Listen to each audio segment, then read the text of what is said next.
Good Morning Business. Le débat. J'ai l'impression que Nicolas Dose essaie un peu de se défiler, alors je vais me tourner vers Jean-Marc Daniel. On nous a prévenu hier, le voyage débute, mais quel est le point d'arrivée, le bon point d'arrivée, Jean-Marc ? Oui, alors c'est effectivement des enjeux, mais permanents de l'histoire de la science économique. Vous savez, la notion de taux d'intérêt naturel apparaît dès le début du 19e siècle et tous les étudiants ont entendu parler du taux Wicksell, qui est le taux d'intérêt naturel, sans que jamais quelqu'un ne leur ait expliqué ce que c'était au juste. François Villeroy de Galhau me disait hier soir au téléphone, le taux normal. Alors voilà. Alors il y a le taux normal est une notion propre à François Villeroy de Galhau parce qu'il y a un taux d'intérêt naturel en économie et puis il y a le taux qui va correspondre au taux d'intérêt égal taux de croissance et puis il y a ce qu'on appelle le taux de Taylor. Alors je ne vais pas rentrer dans les détails. L'idée quand même taux d'intérêt égal taux de croissance, il y a 3 prix Nobel derrière, donc on peut considérer que pour l'instant c'est une règle assez ça se tient.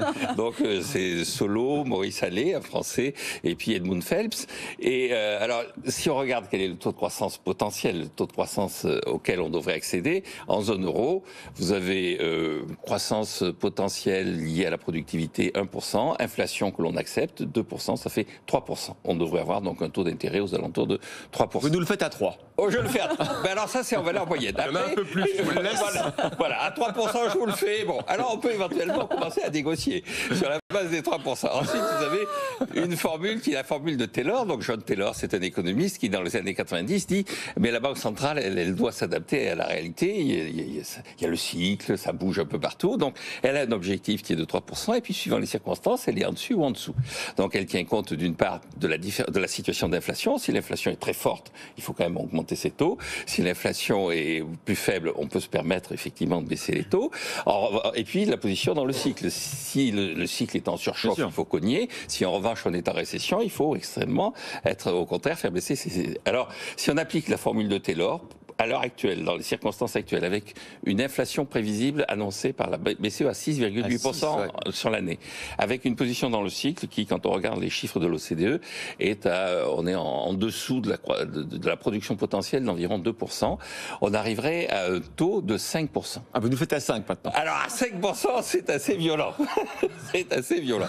Et alors après, la question qui se pose, c'est sur le terrain... Il arrête parce que là, on va passer à ça directement. On est quand même les seuls au monde à réussir à se marrer un matin avec des taux d'intérêt. On est à 5%.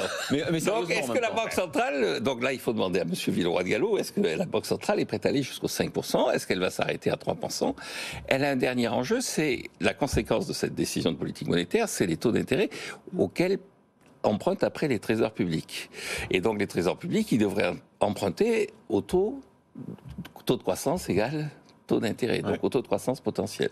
Donc, aux alentours de 3%. On est déjà à 3,6%. En Italie. Et donc, la bonne position, à mon avis, maintenant, pour la Banque centrale, c'est effectivement d'annoncer qu'on va aller vers les 3%, que les 5%, ça satisferait certains économistes comme moi, mais il faut peut-être être raisonnable. Ah, et ensuite, quand même, j'attendais.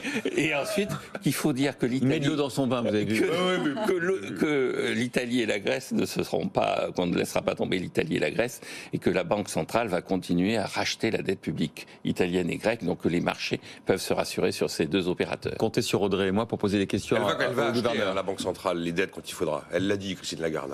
Les outils dont on dispose ou de nouveaux outils. Moi, je vais rajouter un nouveau taux. Alors, il n'est pas encore nobélisable, c'est le taux Globetrotter. Parce que quand on part en voyage, eh bien, on va regarder à chaque étape s'il fait beau, s'il pleut, et en fonction de ça, on décide d'aller un peu plus loin ou on décide de s'arrêter. Je pense que c'est vraiment...